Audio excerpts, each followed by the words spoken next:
Good evening to all of our listeners, all of our followers, wherever you are. We are back here again with, I don't want to say another episode because we're still on episode one of season two of the Public Law Parlour. And this will be part two of episode one of season two. Remember, we told you guys last week that we are doing a multi-part series to this particular episode. So, and we also promised Alex that we would invite some special guests to discuss the topic that this particular episode is on, which is states of emergency in the Caribbean and how they have been implemented and applied.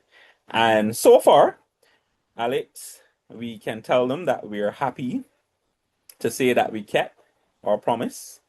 And we have our first guest with us today, and she is Miss Denise Pitcher, and she holds a bachelor's degree in international business administration from the University of Lincoln and a Master of Arts in international relations from Webster University.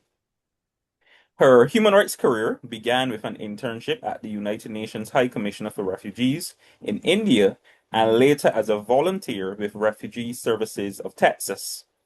She later joined Living Water Community, which is the United Nations High Commissioner for Refugees' main implementing partner, where she held positions as a program officer and community-based protection associate and worked on the development and implementation of programs and projects to facilitate the integration of asylum seekers and refugees in Trinidad and Tobago. She worked with the Caribbean Center for Human Rights until 2024 as its executive director. Caribbean Center for Human Rights is an independent nonprofit, non-governmental organization dedicated to the promotion, protection, and defense of human rights in Trinidad and Tobago and the entire Caribbean. Under her leadership, the Caribbean Center for Human Rights, its work focused on issues related to prison conditions in Trinidad and Tobago, criminal justice reform, lengthy stay in remand, police use of force, and the human rights of migrants and refugees. And Denise currently works in security as a development and sales executive and as a migration consultant and continues to advocate for the defense and protection of human rights. So it's quite clear that Denise has been doing a lot of important, relevant, and timely work throughout the entire Caribbean. Denise, welcome. I know this is not my first time interacting with you, but welcome to the Public Law Parlor to have this discussion with me and Alex, my co-host. Good evening, and thank you so much for having me. Yes. So let us start off the discussion. And Alex, I know that you want to take the lead on this one. So Yeah. we're just gonna go straight into it. Yes. Good afternoon, everyone. I'm excited to begin today's episode, which is part two of our larger discussion on the use of states of emergency in the region, particularly in addressing violent crime. And in that vein, and carrying on from our discussions in the last episode, our first question to Denise is, what are your thoughts about states of emergencies as a legitimate tool for fighting violent crime? Um, Are they, or can they be considered an admission that ordinary law enforcement has failed? So, state of emergencies are only supposed to be used in exceptional circumstances. And well, the question of whether or not law enforcement has failed, um, it's it's unclear because I'm not sure how to answer that question, because the rate of crime in Trinidad and Tobago, the scale of crime in Trinidad and Tobago, seems, it outsizes our law enforcement capabilities. And so it may not necessarily be only that law enforcement has failed, but when I was doing my research for this podcast, one of the correlations of the increase in crime in Trinidad and Tobago was through the rerouting of shipping routes. And that led to an increase in crime in Trinidad and Tobago with Trinidad and Tobago was included in the shipping routes up to North America, and with that came trafficking in guns, trafficking in drugs, and so Trinidad and Tobago became a hub for that. And of course, with that, there was an expansion of criminal activity in Trinidad and Tobago. So, so while states of emergencies are to be used in exceptional circumstances, I also believe, that the growth in crime is not necessarily only as a consequence of the failure to address crime, but also due to external factors as well too.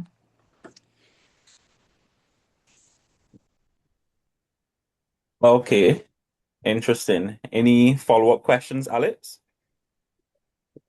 I think it is for me interesting that you mentioned like the shipping aspect on the rerouting of shipping routes that sort of is the root cause of the crime.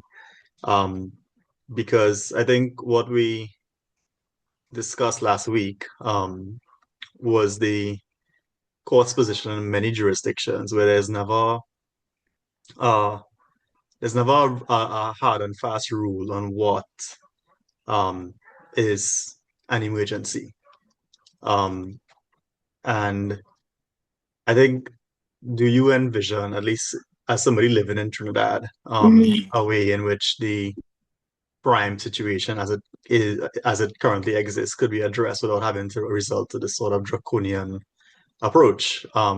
Because if we can identify to some extent or have intelligence to identify to some extent the root causes, I think there is a bit of a very loose application of emergency powers to the situation. Yeah, exactly. Yeah. So, with regards to the state of emergency, I mean, when you look at the provisions and the regulations, they're very broad and sweeping powers that are given to law enforcement authorities. But I just wanted to go back to the root causes of crime. While I did mention the external factors, of course, yes. Another driver of crime in Trinidad and Tobago has been um, the lack of opportunity for job opportunity, the declining economy as well too, and that makes the youth susceptible to crime, or they're attracted to criminal activity because the lack of job opportunities as well too. So that's, and then we also have a slow pace of the justice system as well too. And then during the course of my work with remand as well too, what we've discovered is that remand also becomes a breeding ground for criminal activity. So those are some of the other factors with regard to crime in Trinidad and Tobago. But can you repeat the question again? Sorry, I kind of went off tangent. I think But is more a discussion on, or the general question I'm getting at is that a state of emergency, as we would have established or yeah, laid the foundation for in the previous episode, and um, for the benefit of the audience and who has not heard it, is the suspension of human rights in right. times of an emergency. Um, is a very drastic and draconian decision. And crime is something that you live with um, daily. The rise in crime is in many ways something that, as you would have mentioned, is borne about by several societal factors um, that that contribute to its rise or contribute to the proliferation of gangs.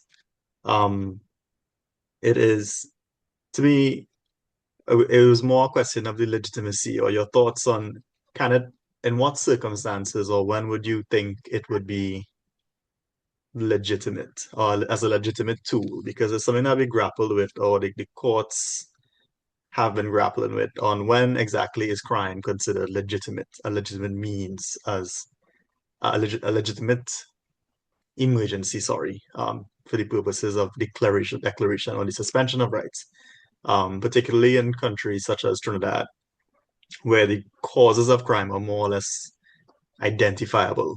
Um, So yeah, so as I mentioned before, they said, like with state of emergencies, yes, there's suspension of rights. And yes, as you mentioned as well, to the state resorts to draconian measures where there's the restriction of human rights, fundamental rights, and states of emergencies according to international human rights law, international law, should only be implemented in exceptional circumstances.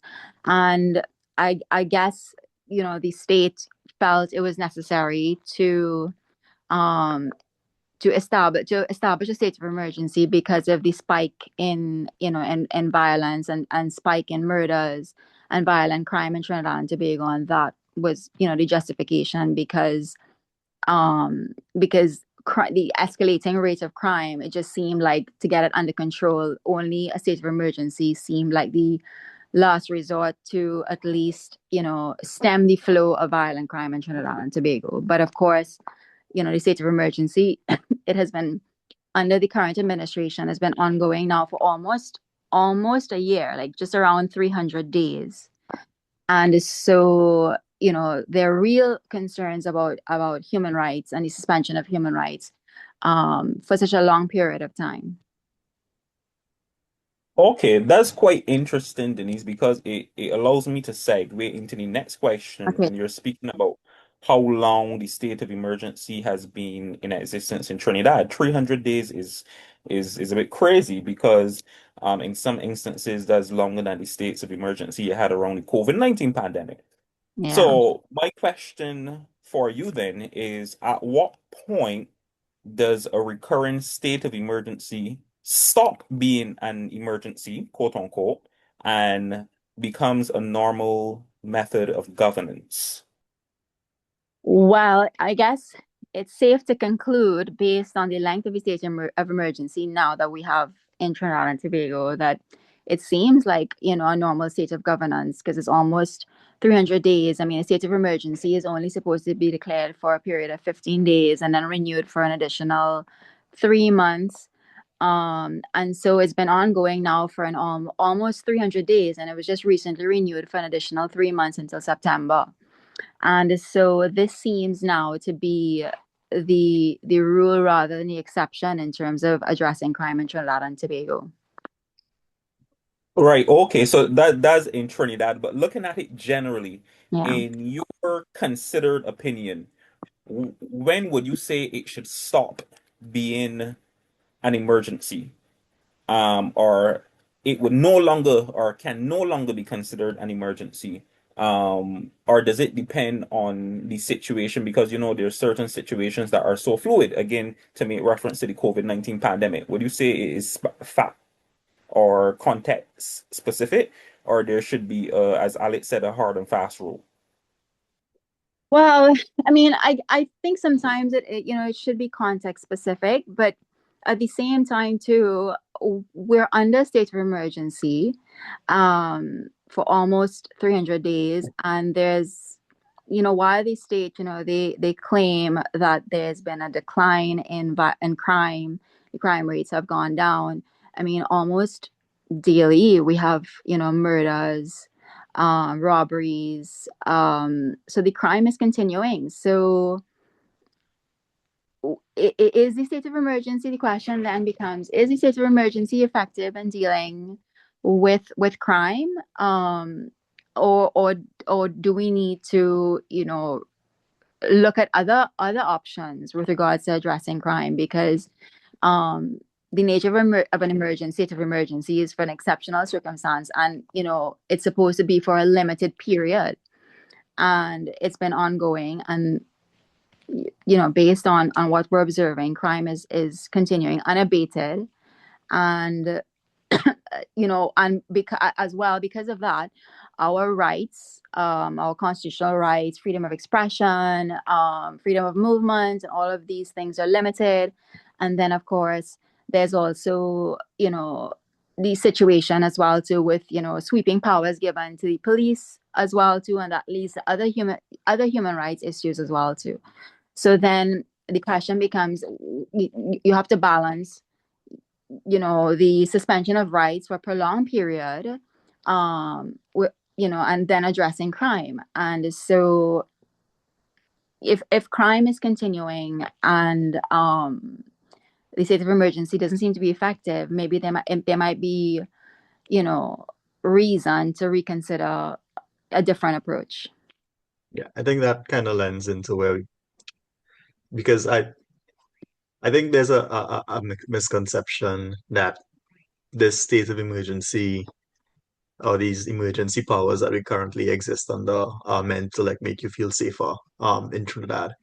But I don't get the impression that's the case. And what I'm just interested in hearing your thoughts on is that like as a citizen, like, do you feel safer? And then how long can you actually treat crime prevention or this you're fulfilling your duty of like making your public feel safe by sort of just eliminating access to civic rights or civil rights to hotspot communities or certain elements of society. Um, it is a kind of question that I've been sort of thinking about, in that, do you really feel safe in a state where at any given moment or your rights or your well, not at any given moment, but for the last year, effectively, you've had you've had incomplete rights or incomplete realization of rights. Yeah.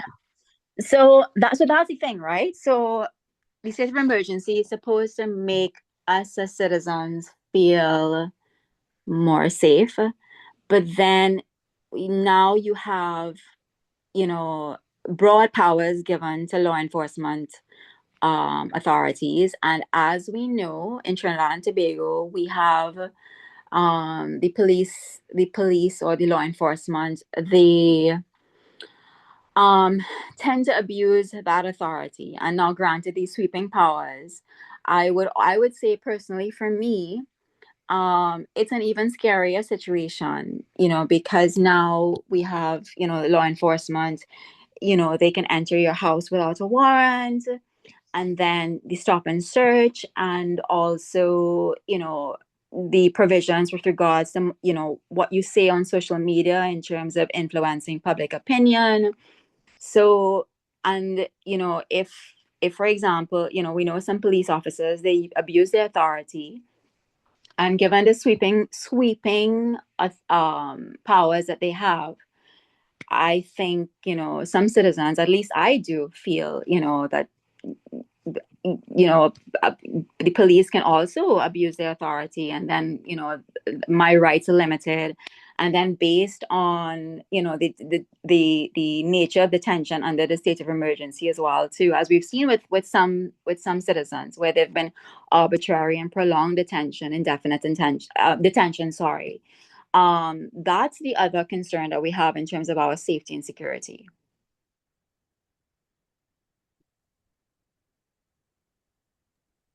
Okay, quite interesting, Denise. I I like how you discuss um the part about the sweeping and broad powers, because for me that has always been a grave concern. Even outside states of emergency, I am not a fan of conferring a broad discretion or power on any executive official. But we're gonna go on to another aspect of this discussion, Denise, and I want to ask you this question. Do you think there's a danger that repeated use of emergency powers weakens public commitment to constitutional rights and the rule of law? Yes, absolutely. Because you have the suspension of constitutional rights, and definitely, violation of the rule of law. For example, with the detentions and even preventative detention orders, which are very, very concerning. Um, so, for example, we had the detentions of some individuals when the state of emergency, in the early stages of the state of emergency, and they were detained without charge. I mean, under the regulations, well, under law, you can be detained for 48 hours without charge, and then under the regulations, you know, the a magistrate or another state official can then extend it to up to 7 days. But what we've seen in some cases that people have been detained without charge for longer than that. So that is a complete violation of due process guarantees under the Constitution, and violation of the rule of law. And so that's one aspect. And then of course, with regards to freedom of expression as well too, where our freedom of expression is being limited, you know, with the provisions of, you know, you can be detained for statements made that, you know, influence, you know, public order. That's all because there's no specificity to some of these provisions in the regulations. It's open to broad interpretation and also, you know, the possibility of abuse of of authority. The very nature of like a preventative detention order Yeah. always scares me a bit. Just because I think there's a very silent propensity towards regional governments recently, especially post 2024, to look towards El Salvador and that Bukele model of crime Yes, fighting exactly. as a method of, you know, solving all your problems. Um, and when we, because they do preventative detention orders in Jamaica and Belize as well, and the very nature of a preventative detention order is is crazy because you're saying that we suspect that you might be involved in something, and we're just going to hold you here for some indefinite period of time under these emergency powers, and it is very And it's crazy, Alex, that Denise has mentioned a very practical reality in Trinidad where people are being held beyond the stipulated 7 day period. I mean, to my mind, 7 days in detention without a charge being preferred against you is crazy enough. But to go past the 7 days is crazier. And that for me raises a cause for concern. Because if after 7 days you have not charged a person, what are you really doing? If there's no charge, why are they still even there? But so it really ties into what Denise mentioned about the arbitrary use of power. And you have arbitrary use of power where the power is so sweeping, undefined, and indefinite in the first place. So there's so many different things to unpack here. yeah. It's actually interesting because it's actually interesting that you mentioned the arbitrary use of power, because that sort of segues to, I guess, what started or inspired this conversation, and that is what I think you know has happened recently in Trinidad, where I don't think any reasonable person could look at the use of the emergency powers as they had been applied a couple of weeks ago and come to a reasonable conclusion that it was in any way tangentially connected to the stated purpose of the emergency. And what I'm speaking about is the arrest of protesters who were protesting the murder of Joshua Samaru by the police. For context, for persons who did not listen to our past episode, about a month ago in Trinidad, there was a police killing of two persons who were involved in a police chase. It was all caught on CCTV footage, and to the layperson on the street looking at the footage, it was quite clear that this was an execution, or the police shot at these people without any discernible evidence of a shot being fired at them. What would Subsequently, something called an extrajudicial killing? yes, Alleged. but an alleged extrajudicial killing, yes, Alleged, um, yes, yes. yes, but in response to this, the the wife of the person who, well, the girlfriend or the wife, I believe, I can't recall if they were Girlfriend. my girlfriend. Yes, the girlfriend of Mr. Samaru who was murdered, um, was subsequently charged with manslaughter.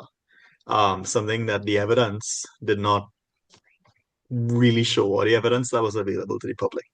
And this led to widespread public outcry and protest.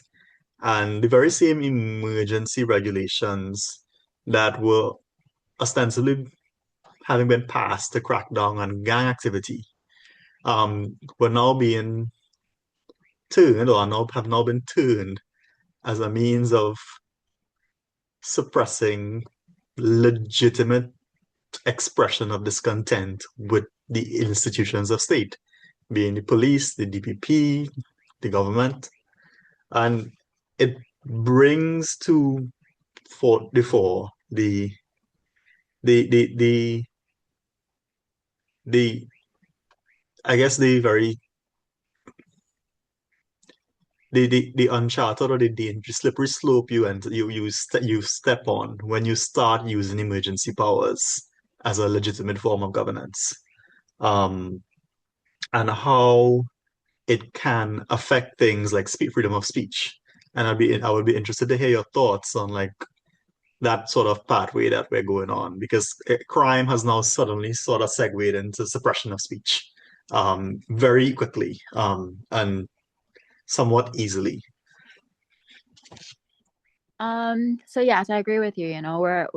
We're entering uncharted territory where, freedom of expression is being limited in, you know, very scary ways. I mean, to go back to the protests, they were peaceful protests. And freedom of expression, freedom of association and thought, those are fundamental human rights.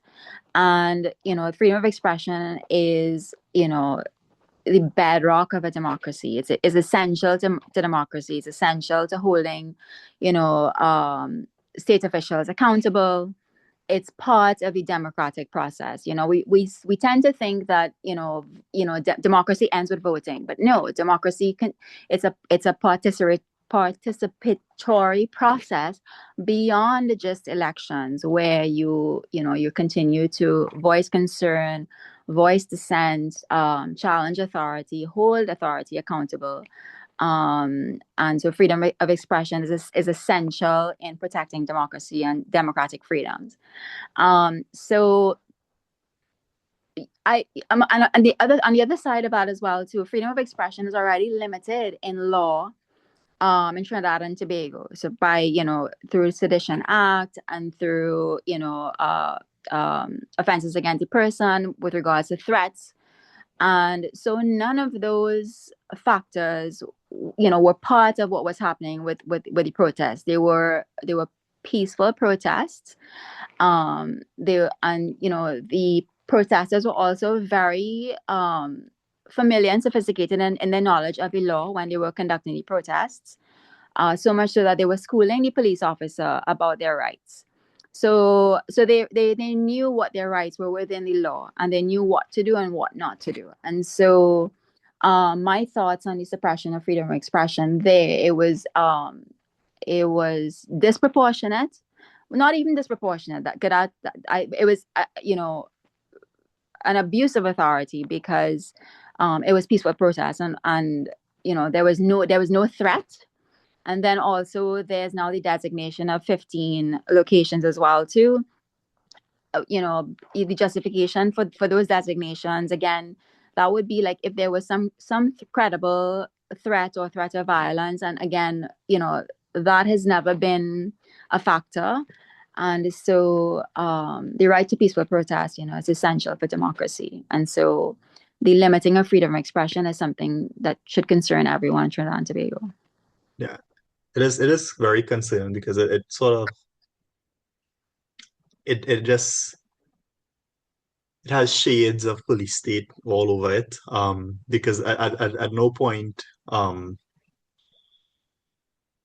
do you think that, or would you would think that this protest was in some way rationally connected to what the stated purpose of the state of emergency was, which is, I guess, gang violence.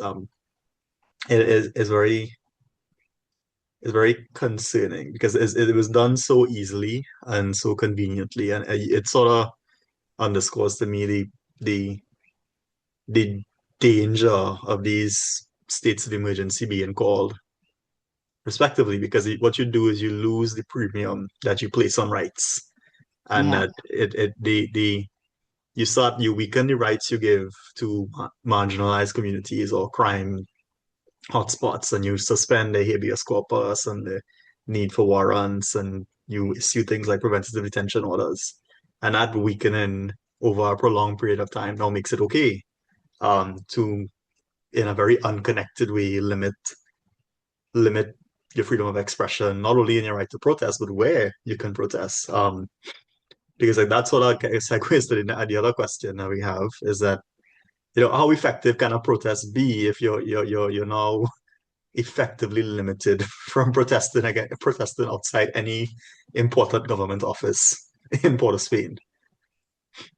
Well, I mean, I understand the I mean, it's a legitimate concern, and it should concern us. The restricting protests, to certain locations, but as we have seen as well throughout the world, a lot of movements happen on social media. So we still have the ability to voice our concerns, use our voices. The public square has now shifted from physical locations to online. And so we can still exercise that freedom of expression.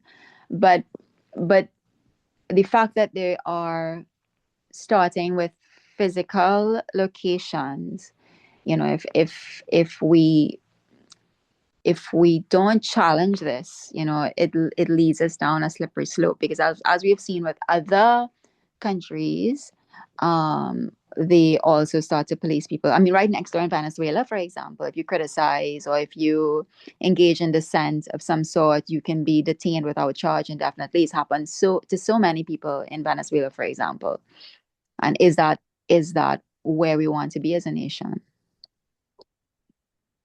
Yeah, I think it's like more regionally is something that I think the region has to grapple with. To circle back to El Salvador, because I do feel like silently, Caribbean islands and I guess Latin America and the Caribbean generally has slowly begun to adopt that approach. And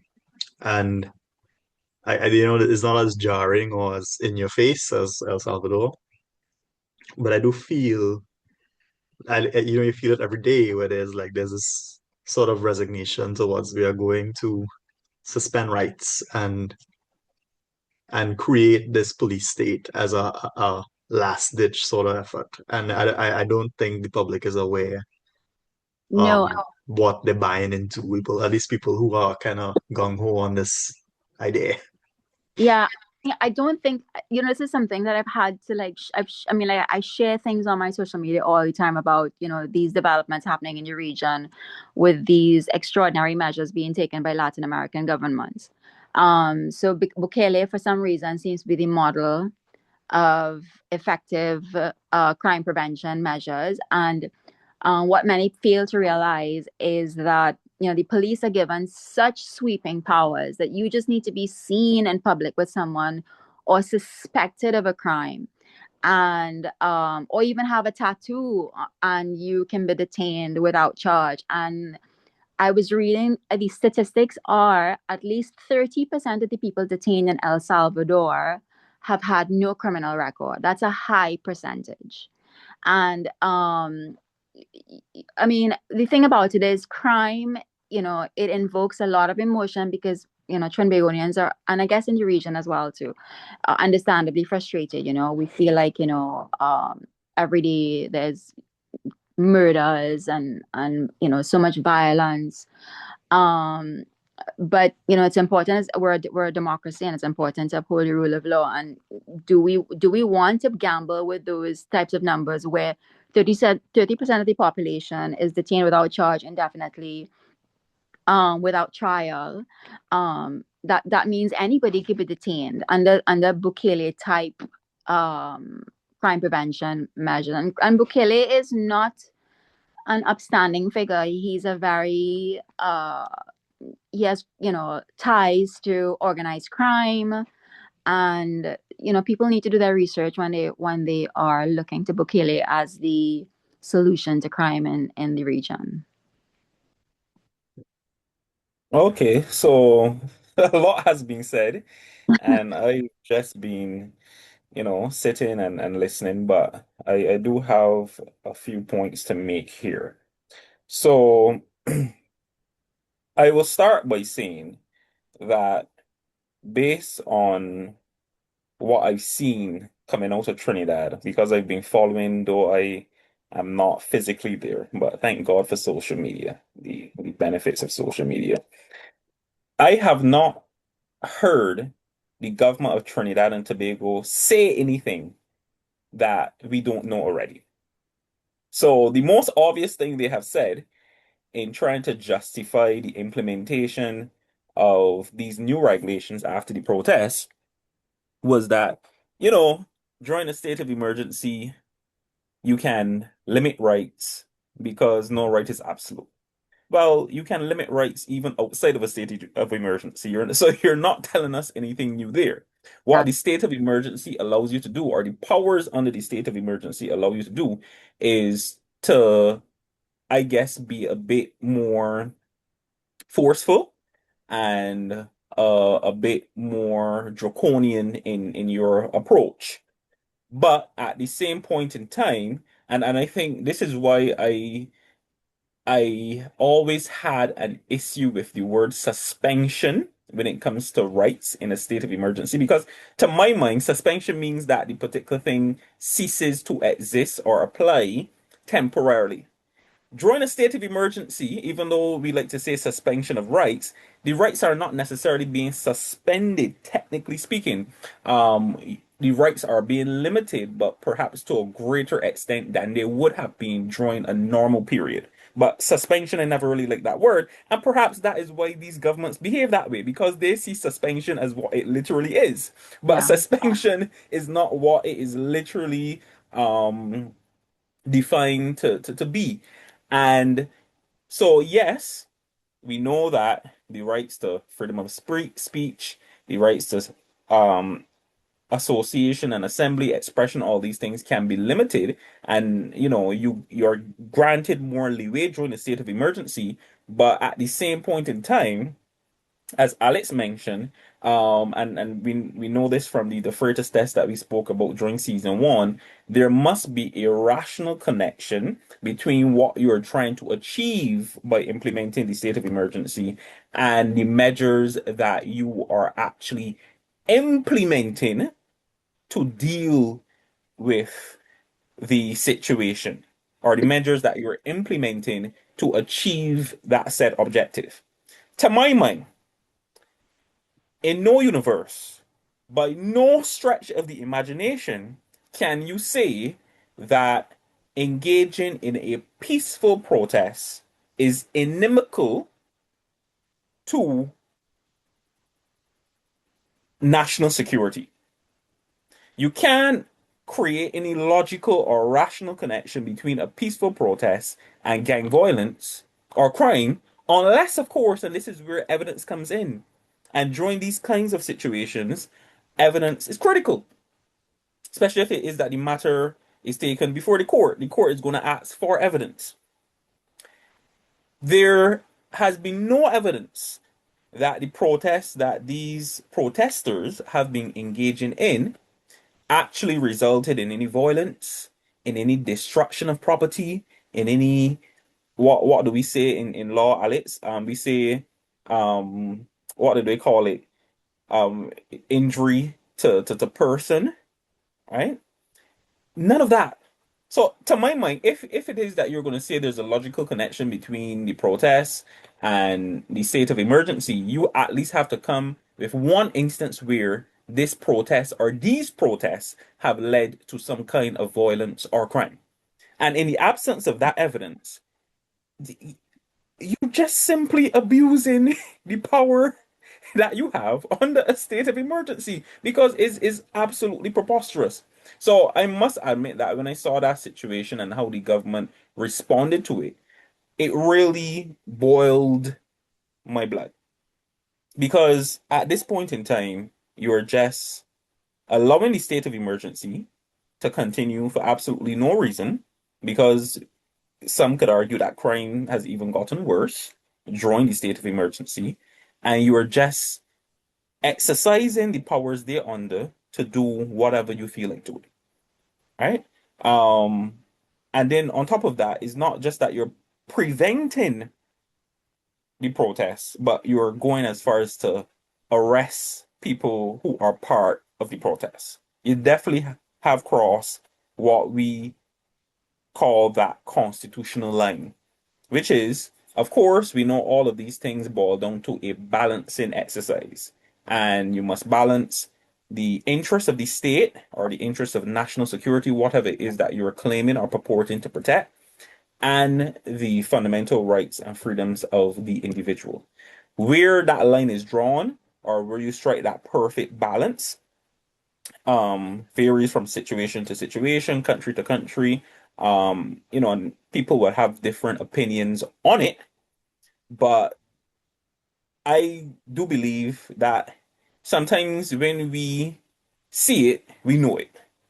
And after seeing what was done in Trinidad after the protests and the government's response to that, I think we can safely say, well, we've seen it and we know that this is a clear violation of the rights to speech, expression, assembly, association, and I'm sure many other rights in the Constitution as well.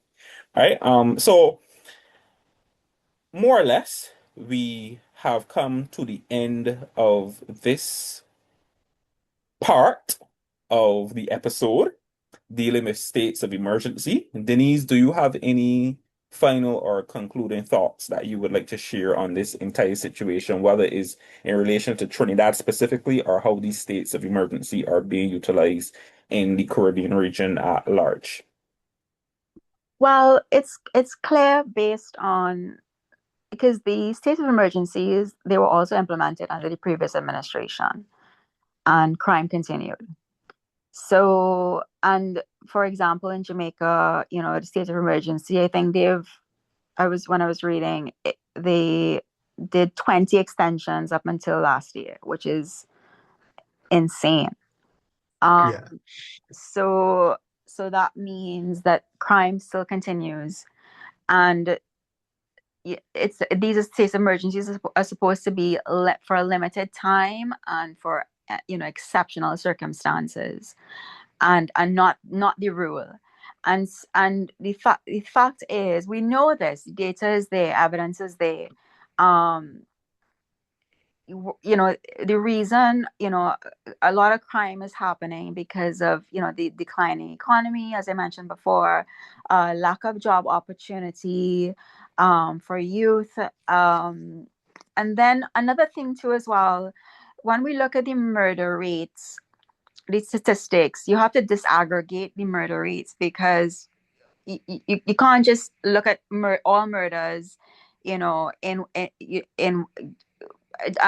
analyze it on a blanket approach, because some of these murders are due to domestic violence situations, and that cannot be addressed by state of emergency measures, right? Those are tied to other factors, social issues. I mean, for example, Trinidad and Tobago, we have a serious issue with domestic violence and sexual violence and child abuse as well too, and that cannot be addressed with state of emergency. That requires, um, you know, other targeted approaches, and so we need a comprehensive approach to dealing with crime. State of emergencies are not going to address that, and they have to be, long term.